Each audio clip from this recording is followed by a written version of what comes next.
Senhores, bom dia. Eu retomarei o vídeo anterior, que foi interrompido por um infortúnio no Google Meet. Ele era para ser realizado num fôlego só, não obstante, cá estou e irei direto ao ponto. Primeiramente, dizer-lhes que a desintoxicação de dopamina é uma figura de linguagem. Despindo a minha apresentação de quaisquer elementos endocrinológicos, só quero dizer que há muitas ações que tomam a nossa energia vital, os nossos pontos de ação, que poderiam só não ser feitos sem nenhum prejuízo para a nossa saúde, pelo contrário, melhorar-nos-iam. Para tal, para tal desintoxicação, para tal melhoria geral, a gente há de se abster de ações que dão prazer fácil. Um crivo que consta aqui, no quarto tópico, ele demanda um exercício imaginativo anterior. Você concebe um herói interno, um eu ideal. Depois de concebido esse eu ideal, você, em sinceridade, confessa-se para ele. E nessa confissão, você diz todas as ações do seu dia.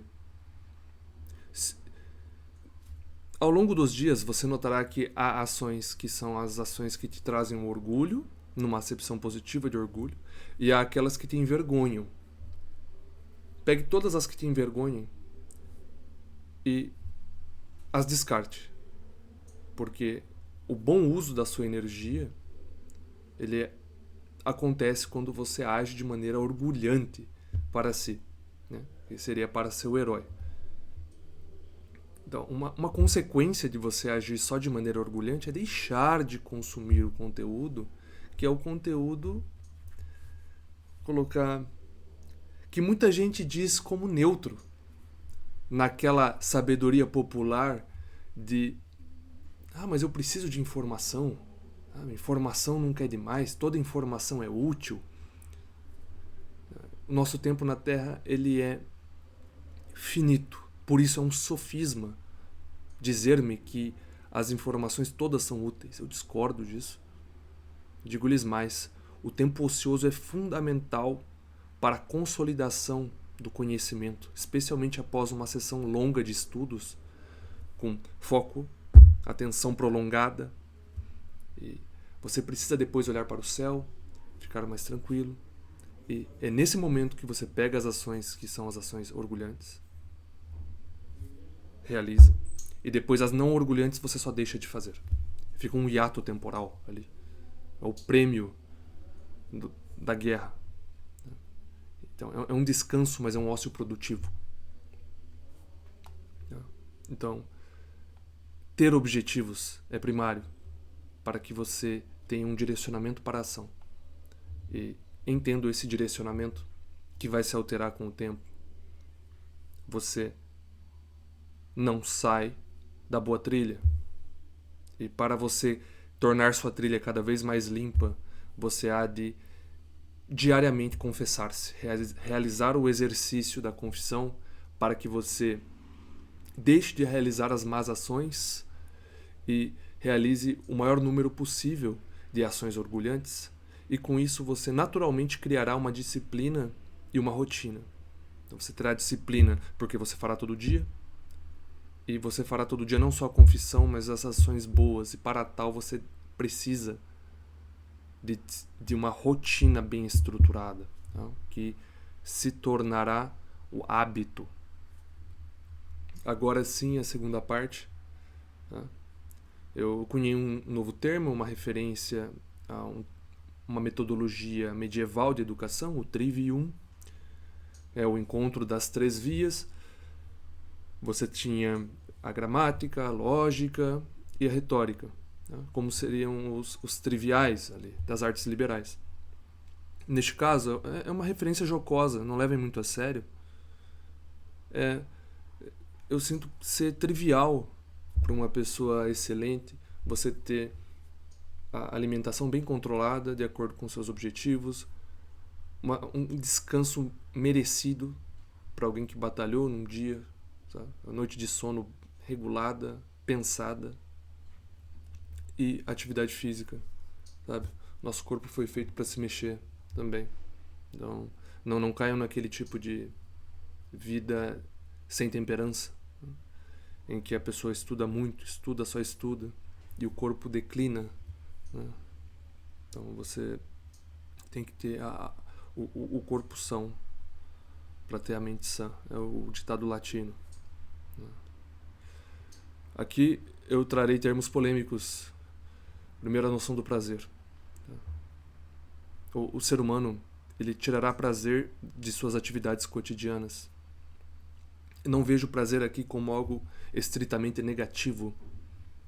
O prazer é aquela sensação boa posteriormente a uma ação. Então, o próprio conceito de dopamina ali está conectado aí, né? Eu acho que aqui é menos figura de linguagem do que antes. Então, voltemos, tá? Suponhamos que haja uma meta de 100 pontos de prazer no dia, mas essa meta é variável. Há pessoas que conseguem num dia muito prazer e algumas que conseguem pouco. Mas o essencial para mim é o seguinte: eu quero manter essa minha linha de prazer ou linha de base de dopamina o mais estável possível. Não é positivo aqueles picos que são seguidos por vales, que criam uma existência oscilante, uma pessoa que seria considerada no senso comum intensa. Para mim ela é uma pessoa, um quase inválido para um trabalho que tem constância. Porque se você é muito intenso nessa acepção popular, que para mim não é um intenso que dura muito tempo, você seria aquela pessoa que se anima e um dia antes da prova estuda 10 horas e depois no outro dia está exausto. Você não estuda mais nada, você execra o conteúdo estudado, você busca esquecê-lo quase que voluntariamente. Alcançou seu objetivo? Não. Por mais que seja ainda voltado ao estudo, o que eu falei, a minha ideia de intensidade ela tem muito mais a ver com uma intensidade média temporal, né, ao longo do dia. É notório que a linha de base de dopamina para pessoas que consomem pouco desse prazer chamado imerecido para mim, que seria comer doce, vídeo proibido, sabe, ação pecaminosa, que pecado capital em geral, sabe, traz muito disso. Mas eu falo o principal, a gula, traz a luxúria, é imerecida, sem a conquista anterior. Então você tem, geralmente é aquele prazer que você consegue com o dinheiro, sabe, é o consummatory reward, é aquela recompensa do consumo. O cidadão pega lá o hiperpalatável e consome. Então o esforço que ele teve foi mínimo para um prazer muito grande. Então a noção de mérito do prazer para mim vem do gasto de energia que a pessoa tem para consegui-lo. Então não sou anti-prazer. Houve um esforço anterior a esse prazer? Se não houve, ele é imerecido e você não deveria ter orgulho dessa ação. O seu herói está te olhando com maus olhos. Já que precisamos de prazer, você tem que se questionar de onde tu retiras teu prazer.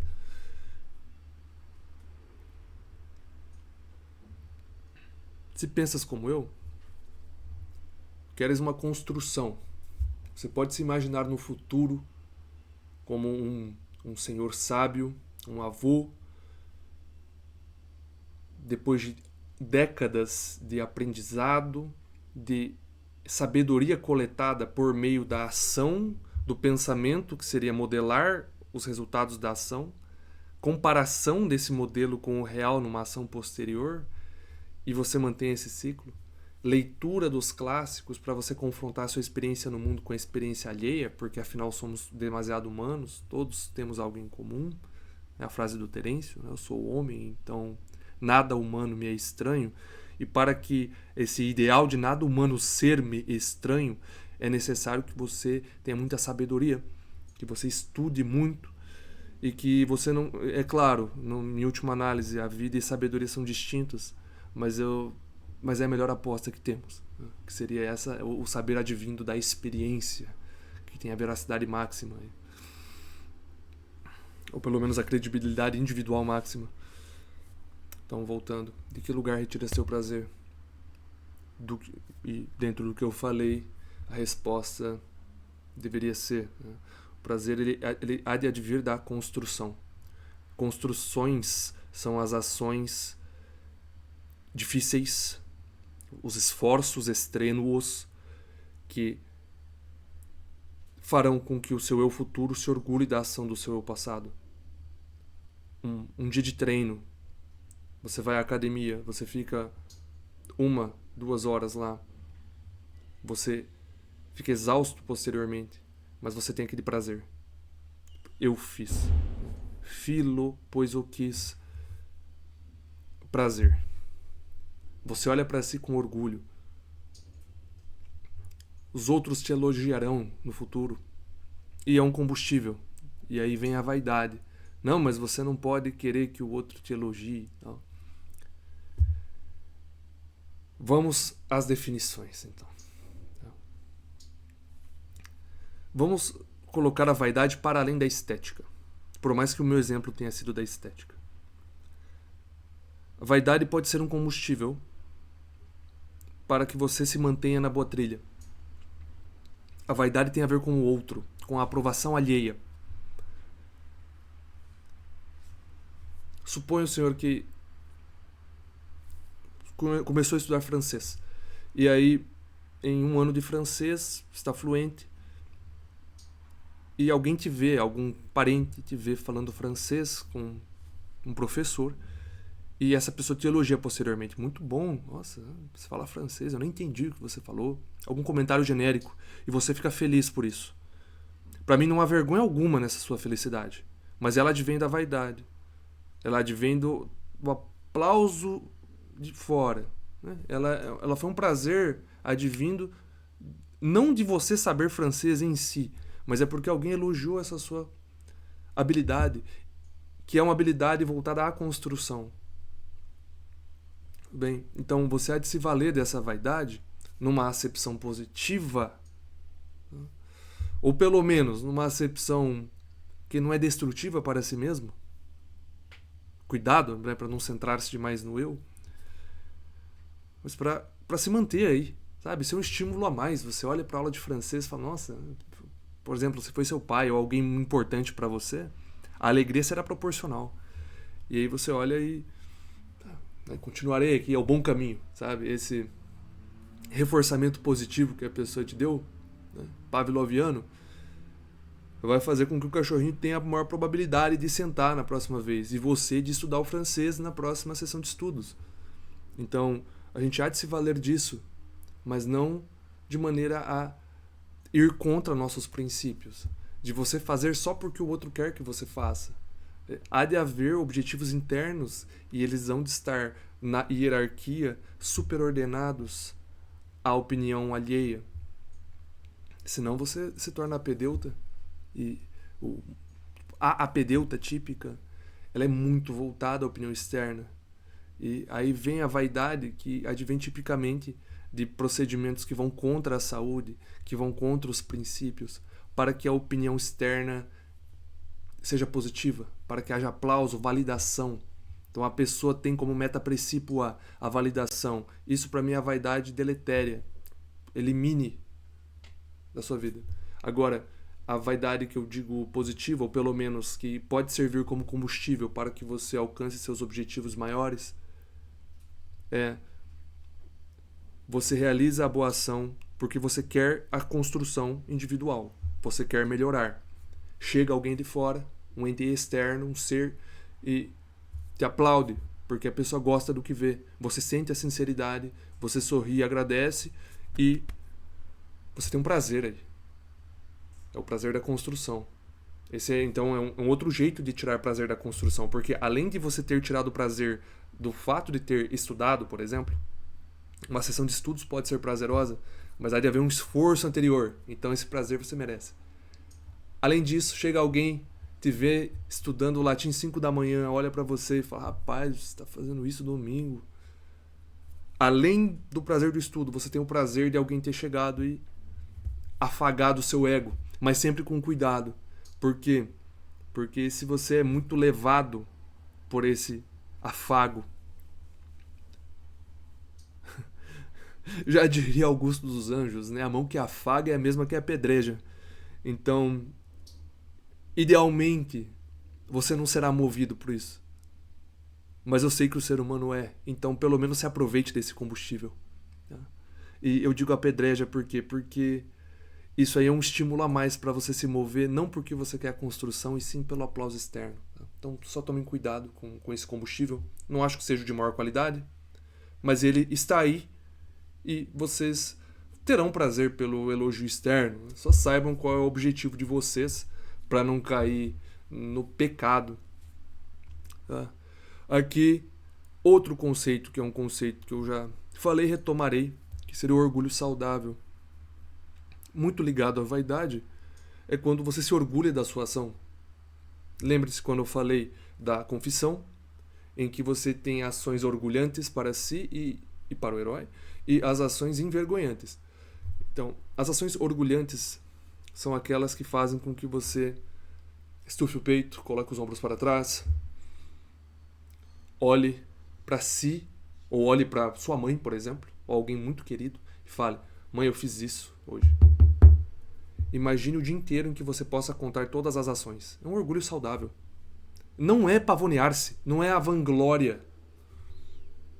Não é contar de maneira insolicitada para qualquer ser que você encontrar na rua. Isso torna as interações muito centradas no eu e enfastiantes. Especialmente se não houver algum tipo de lição por trás ou alguma narrativa interessante a ponto de não ficar só: eu fiz isso, eu fiz aquilo, sou muito bom.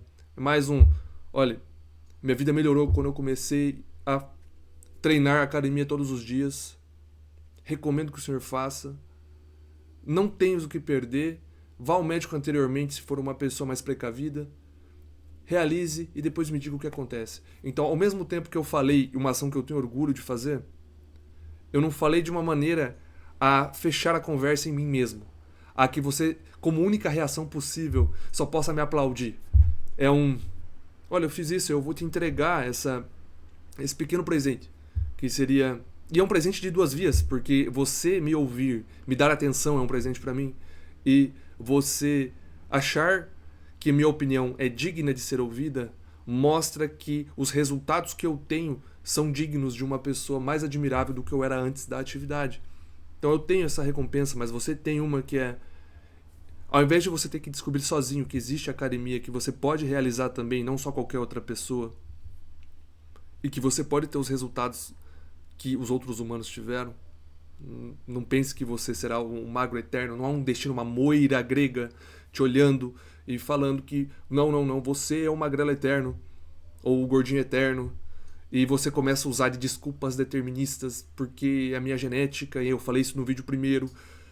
Pare com isso, né? Seja sincero consigo. Isso aí faz parte da base também, a sinceridade. Você pode mudar para melhor. Basta sinceridade, disciplina, foco, objetivos claramente estabelecidos. E voltando à ideia do orgulho, que é vá treinar, não há um destino. Outras questões, muita gente, eu ouvi histórias: não, mas minha mãe, ela é frustrada porque ela não cursou certo curso. Mas ela aprenda com isso. Que seria o mesmo se eu não cursar filosofia na graduação. Por que eu não posso ler absolutamente todos os livros que um graduando de filosofia leria? E um a mais. Porque eu não posso buscar pessoas com interesses afins, e professores inclusive, tirar dúvida com os professores, conversar com esses pares, de maneira a eu ganhar uma estatura existencial nessa seara específica de atividade cognitiva. Essa limitação eu preciso também do certificado. O certificado, ele é uma validação social. O certificado não faz com que você saiba mais, ele faz com que você tenha a ilusão de autoridade. Se você é autoridade ou não, independe do certificado. Note, eu usei autoridade num termo mais profundo que o usual. Autoridade para muitos é a pessoa ter um doutorado. Eu digo autoridade no sentido da pessoa sabe, experienciou e você sente essa experiência. Igual quando no Sermão da Montanha Jesus profere o dito Sermão no Monte e a plateia fica embasbacada, porque diferentemente dos escribas, das pessoas que só falam o que ouvem, só falam o que já está escrito, ele é a verdade, é o Logos encarnado. Ele é a verdade. E o que ele fala é o que ele é. Então você há essa conexão que o torna uma autoridade, porque não basta ser só verdade o que você fala e o que você é, mas você é elevado. E essa questão da estatura existencial, né? Desde os 12 anos conversando com os doutores, mas aí é outra história. Né? Esse é o livro de Lucas e eu tinha citado Mateus. Os evangelhos. Voltando. Agora para a Grécia. Tá? Só um respirar aqui.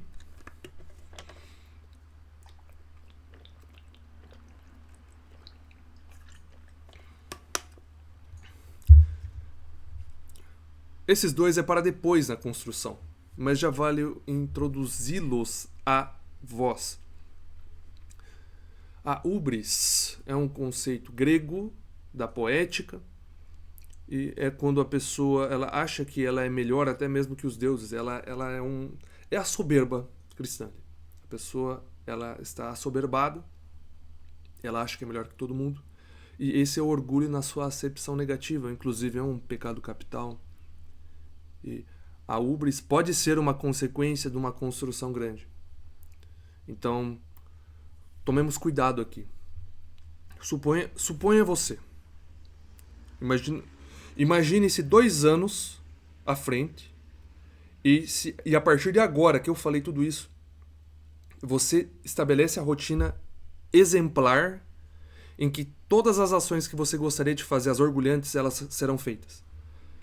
Imagine-se em 2 anos a construção feita, a estatura existencial, a estética, a eloquência. Você pode cair na hubris aqui, porque você é sincero consigo e você se verá superior aos apedeutas. Mas você há de saber da sua fragilidade, que você é pó. Você há de saber que a vida é uma bênção e você não solicitou por ela e que ela será tirada de você. É o tal do memento mori. Né? Lembra-te que morrerás, lembra-te que és efêmero, que és pó, que és de trabalhar. Sabe? Que isso foi fruto do seu trabalho. Não é porque você fez isso que acabou, que tudo bem. Para as pessoas que incorrem na hubris, que acham de fato que são as melhores, existe a Nêmesis, que seria a deusa que te coloca no devido lugar. É aquela pessoa que está convencida demais e cai. Então a hubris é vista, é malquista e a Nêmesis seria essa. O seu lugar é esse. É igual Odisseu na Odisseia, em que ele fica 10 anos a esmo pela sua hubris. Ele feriu o filho de Netuno, de Poseidon, né? Poseidon, e na sua arrogância ele não consegue voltar a casa. Ele precisa despir-se, né? Ficar só agarrado ali a tábua na água para que, enfim, encontre o caminho. Então ele se colocou abaixo dos deuses e só assim ele conseguiu o caminho, porque ele está realmente abaixo, estamos abaixo. É saber que você não é maior que Deus, não será. Então, saiba teu lugar. Sem que com isso você também se equipare de maneira, não falando de alma, mas falando de existência, na mesma estatura existencial que um apedeuta. Isso aí é falta de sinceridade. Obviamente há diferenças em estatura existencial. Eu não falo em valor da alma, eu falo sim em diferença de qualidade de vida, de construção, de esforço prolongado para que você consiga algo de maior valor. Sabe? Seria quase um valor da existência se fôssemos quantificá-la. Tá? Falei do prazer, agora é energia. A energia não necessariamente tem um retorno em prazer. Por isso eu distingui os dois. Você pode usar sua energia, inclusive, para o caráter disciplinatório, que é muito válido. Porque o ser humano, ele se há um pecado que o persegue muito mais que as paixões efêmeras, por exemplo, a luxúria, que de vez em quando ela emerge, há ciclos do homem, né? Do homem saudável, que não realiza o ato pecaminoso obscuro, que vergonhoso, que não contaria para a mãe, ele vai ter certos ciclos semanais em que há um pico de libido. E a pessoa precisa lidar com isso por meio da disciplina e protocolos internos, né? Técnica. Ou mesmo a conquista e o merecimento. Agora, a preguiça ela é constante, é uma constante humana. Todos os dias em que uma pessoa acorda, ela tem aquela tentação de ficar na cama. É a preguiça que acorda junto com você e até o final do dia ela te persegue. Então, você precisa pensar muito sobre a preguiça. E muito dessa energia ela será gasta para que você gaste o mínimo de tempo com a preguiça. Porque quando você deixa a preguiça se instaurar, você terá de gastar mais energia ainda para sair do estado. Por exemplo, se você é como eu, que ao tocar o despertador você já se levanta todos os dias há anos, você não vai ter de gastar tanta energia assim no momento de levantar-se. Agora, se você, ao levantar-se, ao tocar o alarme, você é o tipo de pessoa que fica se questionando se levantará ou não, o gasto energético será maior, mas existe uma segunda questão aí, que é o que eu chamo de abulia. É essa indecisão sem ação. Aí a pessoa fica, será que eu vou, será que eu não vou? A cura da abulia é a volição, que é a decisão, e essa decisão não é uma resolução interna, é uma decisão que se manifesta por meio da ação. Diferenciemos os termos. Resolução é quando o senhor pensa a respeito de uma ideia, de outra, tudo numa só linha, numa reflexão meditativa, e chega a uma conclusão desse pensamento. Essa conclusão no plano das ideias eu chamo de resolução. Então você chegou a uma resolução. Estudarei latim todos os dias até finalizar o Napoleão Mendes de Almeida, a gramática latina. Essa foi uma resolução. Agora, a volição é você acordar lá e depois de realizar sua rotina de manhã, você está às 5 da manhã, que é o horário do estudo de latim, você pegar o livro e estudar, ao invés de ficar olhando para o teto ou olhando para o livro de francês e ficar, será que eu estudo esse ou aquele? Isso é abulia. A volição é quando você só olha para o livro de latim e fala, eu me propus a isso, eu sou um discípulo da disciplina, a disciplina que leva à excelência, o único caminho, logo eu estudarei latim agora porque me propus a isso. E o eu do passado, ele é racional. O eu do presente, tipicamente, especialmente no momento da decisão, ele é muito passional. Ele está sendo conduzido por quem? Pela preguiça. Sempre no momento da decisão, da ação, perdão, a preguiça está ali, ó. Não, mas você estudou demais ontem.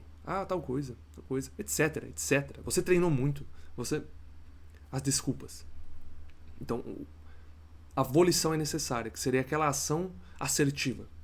Aquela ação em que não cabem argumentos racionais. Você decidiu-se racionalmente anteriormente. Agora é a hora de agir. Existe um momento de pensar e de agir. É a praxis marxiniakiana aqui. Não, o termo não é meu, é aristotélico.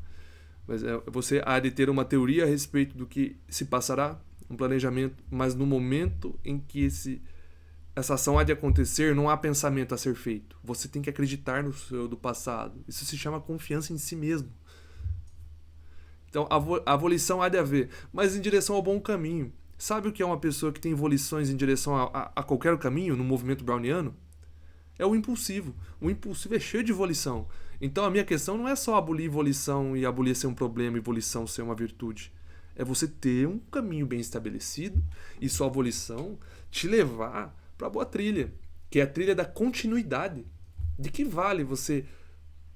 Hoje eu começo a gramática latina de Napoleão, daí amanhã eu vou ler a gramática metódica, depois eu leio a moderna gramática do Bechara, depois eu começo a Helena do Machado de Assis, depois eu vou lá ler a vida intelectual do Sertiange, aí depois eu leio... Isso eu tô falando de dia a dia, sabe? Eu leio uma hora outra, aí eu começo a ler o dicionário das ciências para pegar algum tipo de vocabulário, vernáculo científico, aí eu começo a história da filosofia do Giovanni Reale, e eu fico aí a esmo, tá? na dependência do que minha curiosidade direciona para mim. Eu não gosto disso. Por quê? Porque isso leva a pessoa a não ter aquela continuidade no trabalho. Não me importa se você estuda só meia hora por dia de tal assunto. Faça-o. Intransigentemente. É Natal, é aniversário, é velório. Você faça. Tá? Esse aqui é um modo para aumentar a produtividade que eu trouxe, eu pensei que poderia ser útil, e ele é bom para o estabelecimento de rotina. Especialmente para pessoas que estão desordenadas. A pessoa está a esmo no mundo, a pessoa faz o que os apedeutas fazem, come na hora que dá fome, dorme na hora que dá sono, estuda na hora que dá vontade, que geralmente é muito pouco. Treina quando está motivada, vê aquele vídeo motivacional de 5 minutos, que eu não recomendo. E a pessoa vai lá e segue as pulsões, né? Como a maior parte das pessoas que a segue e segue modulada pelas pressões sociais. Se você quer ser uma pessoa que não é puramente modelada por... não quer ser puramente modelada por pressões sociais e fazer só o que a pulsão manda, você precisa estabelecer uma rotina. E essa rotina há de ser um hábito. E para se tornar um hábito, você precisa realizá-la diariamente. Muitas volições aí, muitas decisões, muita disciplina. Para tal, você tem que ter o máximo de energia para gastar. E como isso se dá? Você pode estabelecer um protocolo. E esse protocolo ele será muito útil para que você tenha essa energia. Que você possa sair, emergir desse lodaçal de estímulos em que uma pessoa moderna, uma pessoa da época odierna está, né? Está imergida, está imersa, e isso não é positivo. Isso dificulta. Muita energia gasta só para você sair, né? E olha a rede social, e olha o vídeo curto, motivacional para treinar. Aí a pessoa quer estudar, a pessoa... Não, mas calma, porque um amigo me passou um vídeo. Sim. Mas se ele te conhecesse, ele não te passaria. E faz parte. Dá pra você conversar com ele pessoalmente a respeito disso. Aí vocês, no meio de uma conversa, podem jogar o vídeo. Mas você sozinho, você há de ter método. Você não pode ser levado tanto pelas circunstâncias. Não, mas é que eu estou falando com a garota, não sei o que. Aí você vai ficar 1 hora, 2 no celular por dia. Não funciona. Especialmente para o estabelecimento de uma rotina, né? Rotina nova. Vai gastar muita energia para estabelecer uma rotina nova. Então, um meio é um protocolo, né? Esse protocolo é um Monk Mode, é um protocolo conhecido. Na verdade, há vários e isso é adaptado a mim, mas isso é bem conhecido. Então, você só pesquise Monk Mode, você acha vários protocolos, né? Monk Mode Protocol. Então, 0 cafeína. Eu faço uma exceção com chá verde, né? Mas há certos casos em que eu tiro até o chá. Eu faço sem cafeína mesmo. Mas note, eu faço chá verde, mas ele é sem a motivação da dopamina da cafeína e da atenção melhor que a cafeína traz, né? Que ela é um estimulante, é uma super droga. Então é mais pela purificação do chá verde, né? Pelo todo o ritual. Eu gosto. Ele me agrada. E ele não é palatável pra mim. Então eu sinto que tem mais esse elemento. Chá de boldo recomendo também. Sabe? Ele aquece os órgãos e ao mesmo tempo ele não tem esse elemento de palatabilidade que pra mim não é dopamina merecida, não é prazer merecido. Sem estímulos fáceis ou redes sociais. Isso volta à questão da construção anteriormente, né, do prazer merecido. Então é coerente, né? Mas esse aqui sem redes sociais é sem mesmo, tá? É 0. Não precisa deleitar aplicativo, não sei o que. Eu acho melhor você tirar da sua frente. Por quê? Porque quando está na sua frente, você vai ter que gastar energia para não realizar o que o corpo quererá realizar ao ver. Somos muito direcionados pelo nosso ambiente, condicionados. Se você se enche de livros na sua frente, ficará com vontade de ler, se já teve esse hábito. Se você se encher de doce na sua frente, você terá vontade de comer o doce. Então, se a pessoa quer estabelecer uma boa dieta, pega esse doce e joga no lixo, igual eu já fiz com muitos que estavam na minha casa. Lixo. É o lugar de doce, de balas, é lixo. Você nem dá para as outras pessoas porque você vai dar veneno para outra pessoa. Você tem que dar fruta para outra pessoa, fruta boa, tá? Alimentos de boa qualidade, lixo. Não. Claro que há exceções aí, mas aí eu estou falando com guerreiros, entendeu? Não estou falando quando você apresentei a donzela, estou falando para guerreiros. Vale ressaltar. Tá? A questão, né? Esse aqui é o WhatsApp. Algum aplicativo de comunicação para eventos especiais, para situações muito excepcionais, comunicar-se com um orientador, questão de trabalho, em sinceridade, idealmente uma vez por dia. Né? Pandemia, eu apliquei isso. A segunda metade da pandemia, excelente. Você tem um tempo específico ali, por exemplo, eu vou usar 10 minutos no dia, aí você marca o horário, você vai e usa, acabou. Tá? Foco profundo seria: realize atividades longas, em que sua atenção fique num tema só. Tá? Tem gente que chama isso de deep work, né? O trabalho profundo. E, coerentemente, na linha abaixo, só vídeos educacionais de formato longo, se for assistir a um vídeo. Há aulas excepcionais que, em seu conjunto, modificaram minha vida. Eu gosto da The Biblical Series of Jordan Berndt Peterson, a própria Personality and Its Transformations, na U of T. Alguns podcasts do Andrew Huberman me apetecem, mas é vídeos de formato longo, 1 hora para cima. Né? As próprias aulas na época da formação em física, né, do Walter Lewin, que na época era professor do MIT, o 801, 802, 803X, os 3. Recomendo fortemente, está no canal do professor. Então, me ajudaram bastante na formação, alto nível, e sem vídeo curto. Modo monge não. Disciplina na rotina. Não tem questionamento. Não é a hora para isso. A hora de você questionar a sua rotina é no momento de estabelecê-la. É no momento em que você está com o papel na frente escrevendo. O momento de execução é o momento... Sim, senhor. Você é inferior à pessoa que estabeleceu a rotina, porque a pessoa que estabeleceu a rotina estava em plena razão. Estava calma, hidratada, ela estava numa situação de saciedade, tá? Quase uma apatia, né? Equanimidade ali. Se a pessoa segue um ethos estoico.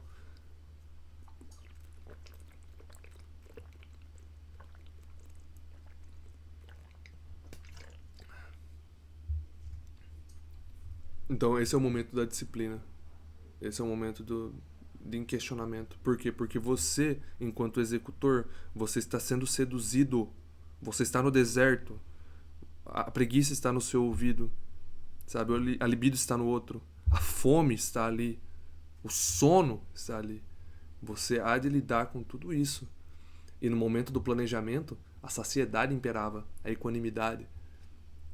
Então, para orgulhar-se de sua ação, você há de fazer o que o seu eu, a parte mais alta da psique, estabeleceu para si, que é a rotina. Foco na rotina. A meditação aqui, no último. Meditação há vários tipos. Tu acha de pesquisar qual seria a mais interessante? Eu gosto da consciência plena, mindfulness, em que você concentra-se, por exemplo, na respiração. Dá para você meditar, e aí é um abuso do termo, mas ao pegar o transporte público, ao invés de ficar pegando algum estímulo, fique olhando pela janela, contemplando a natureza. Se estiver sentado, principalmente, sabe? Claro, não há de baixar tanto a atenção, porque estamos no Brasil. Mas se você vir que dá para você relaxar um pouco, você, ao invés de pegar algum estímulo e como primeira ação ou reação de entrar no ônibus já sacar o celular ou algum tipo de estimulante barato, você busque entrar no modo difuso da mente, em que você começa a olhar para o céu, para as nuvens, e a mente fica presente, né? Você olha para a paisagem e contempla a reflexão meditativa que eu coloquei aqui. Ela não é exatamente uma meditação, mas, ou melhor, não obstante, ela é um método de planejamento, tá? Então, há de haver esse planejamento. eu pretendo falar sobre isso posteriormente, né, no outro vídeo. Mas sabe que esse termo é um jargão muito importante de um livro chamado A Educação da Vontade, né? L'Éducation de la Volonté, de Jules Payot. Então, eu voltarei a ele em algum momento. Mas saibam só que é você pensar a respeito de uma situação que te causa o ódio ou o amor, uma situação que te abala emocionalmente, de maneira a planejar sua ação de maneira concreta e circunstanciada, de modo a, quando defrontado com uma situação próxima na realidade, você consiga ter uma postura melhor do que teria sem esse planejamento. É uma técnica de terapia, se você for olhar com termos modernos. Mas esse pensar sobre alguma situação dessa natureza, especialmente aquelas bem recorrentes, você desenvolve a noção do foco profundo, você fica com a atenção numa ideia só, e você pode usar também de meios externos, por exemplo, a escrita ou a fala, né? Gravar um vídeo para você se ouvir posteriormente, ou gravar um áudio, ou a própria escrita, né? Porque a escrita ela é modelável de uma maneira que a fala não é, porque a escrita ela é perene e a fala é efêmera, né? Tanto o dito latino, né? Verba volant et scripta manent, né? Tipo, as palavras vão com o vento, mas os escritos se mantêm, né? Então a reflexão meditativa eu deixarei para outro momento. E esse aqui é só um fechamento, tá? Mas é uma noção que ela emergiu na época em que eu fazia o meu trabalho de conclusão de curso, tá? Eu farei bem rapidamente para que a gente volte a isso em outra ocasião. Os princípios básicos para a vida, eles emergiram para mim da seguinte maneira. Foi uma epifania. Eu fiz um trabalho de conclusão de curso sobre os postulados da mecânica quântica. Tá? Postulado é uma verdade aceita pelas suas conclusões serem compatíveis com a realidade. Tipo um axioma. Mas o físico tende a usar o termo postulado. E naquela ocasião eu me confrontei com uma verdade dura, que seria: eu estou pensando mais sobre os postulados de uma interpretação da mecânica quântica, desvinculados da minha existência, do que na minha própria vida. E nesse momento eu estabeleci um escrito que até hoje eu não terminei, mas ele é um escrito em desenvolvimento, chamado Postulados para a Vida. E nesse texto eu começo a estabelecer o que para mim seriam as verdades básicas, que eu não posso provar, mas que a existência, a experiência mostraram-me serem verdadeiras. Então, essa aqui não são os postulados per se, tá? Eu coloquei alguns princípios básicos para tornar superficial, e aquele escrito será mais elaborado. Então, voltando. Tá? Princípios básicos faça isso, é o trivium, no sentido trivial, não no sentido de serem 3 caminhos. Né? É trivial. Não veja conteúdo provocativo, isso é errado. Não interessa o que a ciência fala, é igual o ovo. Cada vez vão falar que o ovo dá certo, ele faz bem ou não, mas a pessoa que fala isso não leva em consideração o seu objetivo. E as pesquisas a respeito tanto de nutrição quanto disso, sabe, o efeito da pornografia no cérebro humano, elas são inconclusas. A ciência é demasiado humana também, tem suas limitações. Basta você olhar, parece isso ser certo para você? Não. Então é errado, acabou, decida-se e próximo. Eu nunca mais na minha vida quero ver. E pronto, próximo, sabe? O outro também, a ação pecaminosa, também não faça. Isso é pronto, é uma volição. Claro, é uma volição diária, mas não deixa de ser. Não ficar nessa indecisão, a pessoa fica relativizando, fica usando como desculpa, porque tal cientista apontou indícios de que há um benefício em você não acumular o fluido seminal. Cara, esse cientista olha para a vida dele e olha para os admiráveis e veja o que os admiráveis falam. Os admiráveis, eles vão de ser ouvidos também, né? A ciência, com toda a sua pompa, porque ela trouxe resultados materiais palpáveis, o seu método é poderosíssimo, mas ela não é a mensageira da verdade divina. Ela é um método para você obter a verdade prática.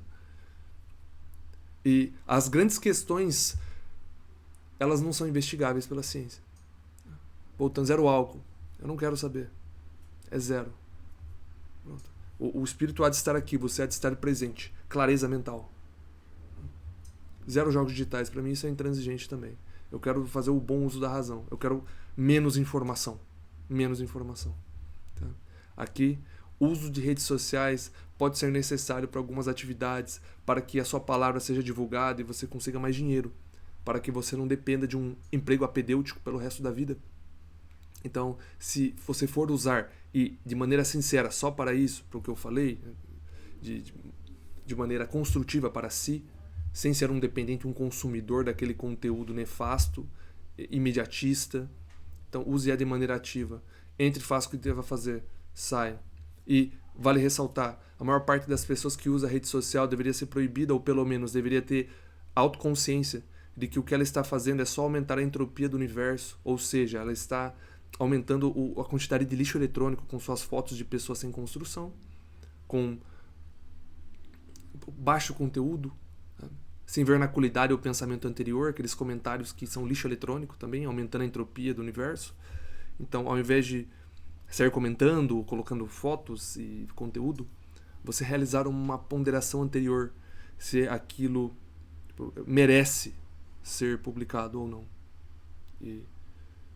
Ou se há de haver uma construção anterior, e se não valeria mais a pena você usar seu tempo para a construção do que para realizar tal ação. Até porque a maior parte dos homens, eles não usam o Instagram porque eles querem divulgar sua vida, porque eles, de uma maneira despretensiosa, mostrar sua construção. Eles querem o aplauso geralmente feminino, sabe? Não é para emprego. Então a pessoa há de saber o que quer. Se a pessoa sabe que ela consegue ganhar dinheiro com aquilo também, ou pelo menos se ela quer o aplauso feminino, que faça de maneira construtiva, quer dizer, com um direcionamento interno muito claro, o que eu não consigo ver como fazer hoje, inclusive, de maneira construtiva, mas vai da pessoa, uma discussão a ser feita.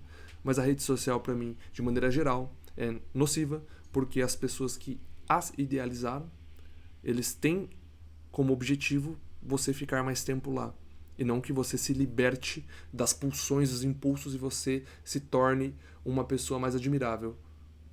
Então, o último é um otimismo pés no chão. Existe um personagem do Cândido de Voltaire chamado Dr. Pangloss.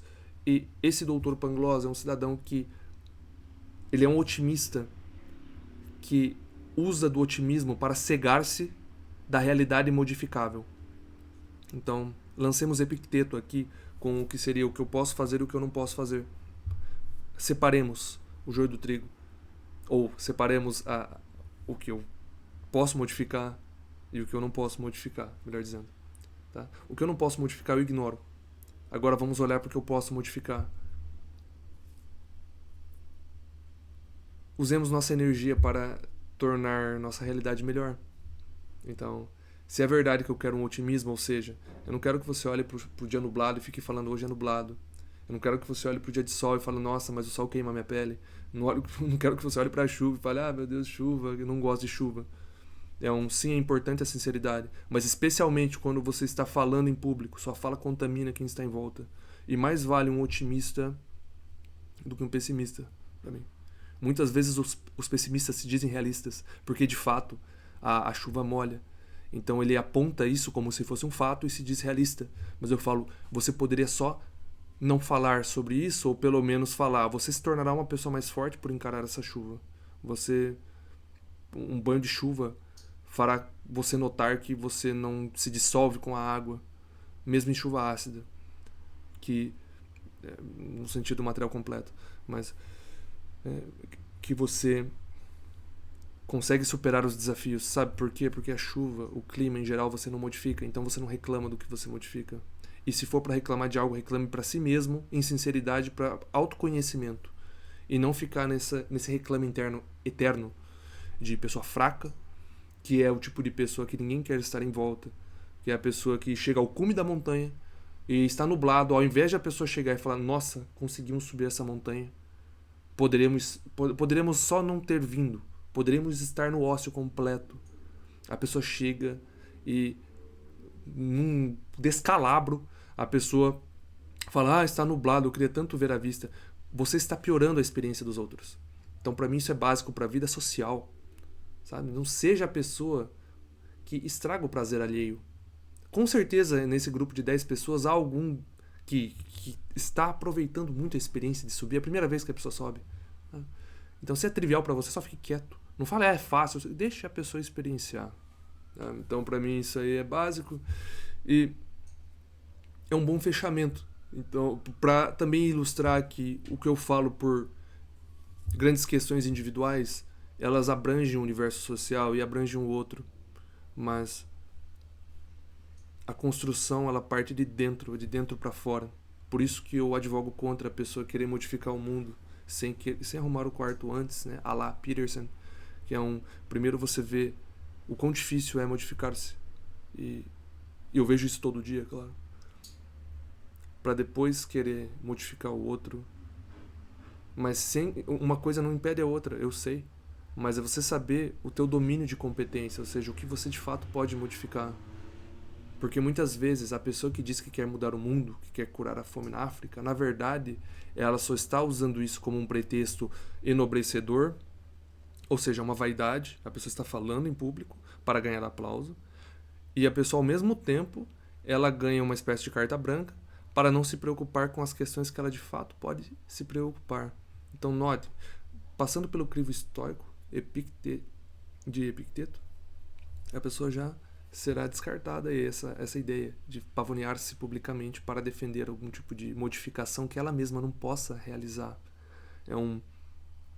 Se você quer de fato modificar a fome na África, você há de assumir algum tipo de posto social mais elevado na hierarquia do jovem típico que articula essa opinião. E para tal, você há de realizar uma construção individual. E aí eu volto para a ideia das grandes questões individuais. Não é não se preocupar com o outro, viver no egocentrismo. O egocentrismo é uma fase da tenra infância e há de ser abandonado. Mas o seu domínio de competência, as pessoas para as quais você pode falar, tipicamente são muito poucas. Mesmo com o advento da internet, ainda assim, por ter havido esse fenômeno de democratização, eu usaria entre aspas, ou pelo menos de você ter um acesso mais amplo da massa ignara aos meios de publicação, de produzir lixo eletrônico, a maior parte, você tem, consequentemente, maior dificuldade de sua voz chegar ao outro. Então, com isso que eu quero dizer, mesmo com a internet, a tua voz não chega muito longe. Então, realize o que é factível para si agora. E o que é factível para si agora, você há de admitir para si, geralmente é muito menor do que tuas ambições imediatas. Isso não é um desmotivador. É, sim, uma motivação para você olhar para dentro antes de querer dar um salto muito grande. Porque senão você se frustrará e talvez começará a culpar a tua classe social, tua raça, igual muita gente faz. Ao invés de você só chegar e, em sinceridade, falar, tá, eu não tenho a construção necessária para realizar essa modificação nessa escala. Eu não sou diplomata, eu não sou presidente. Eu poderia me tornar, por que não? Eu sou ser humano. E, em realidade, você olhar a biografia de pessoas que conseguiram realizar esse tipo de modificação social, ou pelo menos de construções individuais elevadas, de uma família sólida, daquelas que gera brilho nos olhos de quem se lembra lá do pater familias, ou qualquer tipo de estrutura familiar que eu chamo de tradicional, bonita, filhos bem educados, que dão exemplo, que fazem jus ao sobrenome, ser um pai que faz jus ao sobrenome.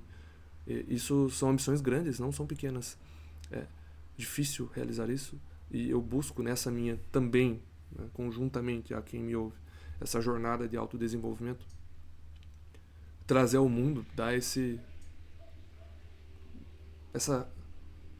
quase esse pagamento a Deus, sabe? De me tornar uma existência que tenha valido a pena, de que eu olhe para o passado num leito de morte e eu falo, valeu a pena.